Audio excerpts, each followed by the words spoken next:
Time మీద Congress party వాళ్ళు చేసిన దాడిని పూర్తిగా ఖండిస్తూనే ఇటువంటి కల్చరు కేసీఆర్ ప్రభుత్వం పోయినాక పోయిందనుకున్నాము. కానీ కాంగ్రెస్ పార్టీలో కూడా ఇదే అక్కడ ప్రభుత్వంలో కూడా అదే కల్చరు కొనసాగించడం చాలా దురదృష్టకరం. అక్కడ మా కార్యకర్తలకి తలలు పగిలినాయి. నేను ఒకటే అడుగుతున్నానండి మీడియా ద్వారా, తెలంగాణలో మీకు కాంగ్రెస్ కనబడుతుంది, కర్ణాటకలో కనబడుతుంది, బయటకు వస్తే కాశ్మీర్ దాకా కాంగ్రెస్ కనబడుతుంది. మీ జాతీయ నాయకులందరూ ఇన్నే ఉంటారు. దుర్బీన్ పెట్టినా దూరం దూరం దాకా ఒక కార్యకర్త కనబడు మీకు దేశం మొత్తం. అది మీ కాంగ్రెస్ పార్టీ పరిస్థితి. తిరగబడి ఎదురుదాడులు చేస్తే మీ జాతీయ నాయకులు ఎక్కడ పోయి దాచుకోవాలి? ఇటువంటి కల్చర్ మంచిది కాదు.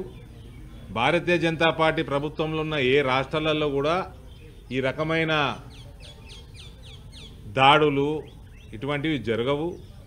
ఈ కేసీఆర్ తోటి బంద్ అయిపోయింది అనుకుంటే ఇది కాంగ్రెస్ ప్రభుత్వం తెలంగాణలో కూడా చేయటం చాలా దురదృష్టకరం.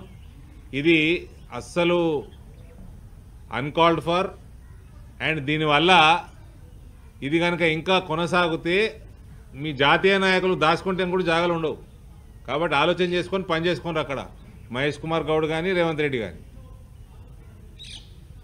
ఇది తప్పనిసరిగా మహేశ్వర్ రెడ్డి గారు డిమాండ్ చేసినట్టు దీని జిమ్మేదారు ఎవరు తీసుకుంటారు? జిమ్మేదారు తీసుకొని ఇటువంటి కల్చరు దానికి ముగింపు పడగా ఇదే ఫస్ట్ అండ్ లాస్ట్ ఉంటే మీకే మంచిదని చెప్తా ఉన్నా.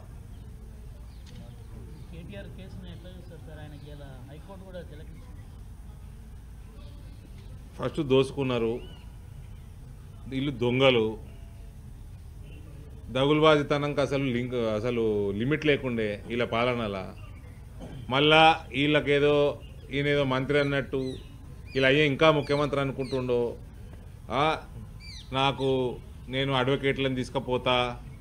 రేపు 23వ తారీఖు కేసీఆర్ పిలిచినట్టున్నారు. ఆయన గ్లాసు బాటిల్ కూడా తీసుకుపోతాడా? ఫుల్ బాటిల్ గ్లాస్ తీసుకుపోతాడా? Let me finish. అలా వాళ్ళ చెల్లెని పిలిచినప్పుడేమో నేను రాను, మీరే రావాలి, నా ఇంట్లోనే ఇన్వెస్టిగేషన్ చేయాలి. మీరే చట్టానికి అతిథులా అండి? You're after all. ఇవ్వండి, కేసీఆర్ని ఆయన ఉద్యమం చేసినందుకు ఎంతో కొద్ది గౌరవించవచ్చు. వీళ్ళిద్దరే బట్టి భ్రష్ట్ అయిపోయాడు ఆయన. అలా పార్టీ నాశనం చేసిన వీళ్ళిద్దరే. అలా వీళ్ళ అహంకారం ఇంకా తగ్గలే. మళ్ళా ఈనాడ జైలుకి పోతారట, ఆడ ఏంది యోగా చేస్తారట, ఇంకేమో చేసేస్తారట, బయట వచ్చి పాదయాత్ర చేస్తారట, ఈయన ముఖ్యమంత్రి అవుతారట. ఆడ మొన్న మీ చెల్లె నిజామాబాద్కి వస్తే ఆడ సీఎం అని అరిచిండ్రు. తెల్లారి మీ తెలంగాణ భవన్లో ఏదో మీటింగ్ పెట్టుకుంటే కేటీఆర్ చూసి సీఎం వస్తారు. ఏంది ఒక రాష్ట్రానికి ఇద్దరు ముఖ్యమంత్రులు ఉంటారా? నువ్వు చెల్లె అవుతుందా, నువ్వు అవుతావా? ఇద్దరు జైలుకు పోయినరు. పాదయాత్ర ఓవర్ చేస్తారు. రేపు ఈడీ కూడా పిలిచినట్టుంది 16వ తారీఖు. ఇవాళ ఈడీ దగ్గర ఉండాలి ఈయన. నేను రాను, హైకోర్టులో క్వాష్ పిటిషన్ మీద ఇలా తీర్పు ఉంది.